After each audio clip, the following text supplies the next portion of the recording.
வணக்கம் நண்பர்களே. Power star இந்த பேர் கேட்டாலே தமிழ் சினிமாவில் பவர் ஸ்டார் சீனிவாசன் தான் ஞாபகத்துக்கு வருவார். ஆனால் தெலுங்கு சினிமாவில் இந்த பேருக்கு மிக பவரான ஒரு மனுஷன் ஐக்கானாக இருக்கார். யாருன்னா பவர் ஸ்டார் பவன் கல்யாண். இவர் மெகாஸ்டார் சிரஞ்சீவியோட தம்பி.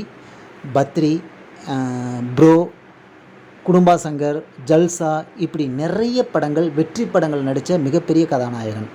கிட்டத்தட்ட விஜய்க்கு ஈக்குவலான ரேஞ்சில் இருக்கக்கூடிய ஒரு கதாநாயகனாக அங்கே இருக்கார்.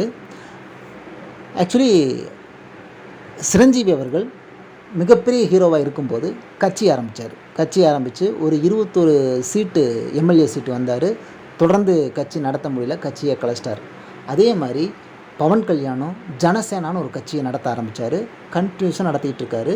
ஏகப்பட்ட தோல்விகளை மட்டுமே சந்திச்சிட்டு இருந்தவர் இப்போது சந்திரபாபு நாயுடுவோட சேர்ந்து கூட்டணி அமைச்சார். சந்திரபாபு நாயுடு 21 எம்எல்ஏ சீட்டும் 2 எம்பி சீட்டையும் கொடுத்தாரு. இப்போது இந்த எலெக்ஷனில் 21 எம்எல்ஏ சீட்டையும் வின் பண்ணியிருக்காரு, 2 எம்பி சீட்டையும் வின் பண்ணியிருக்காரு. மிகப்பெரிய வெற்றியை பதிவு பண்ணியிருக்காரு.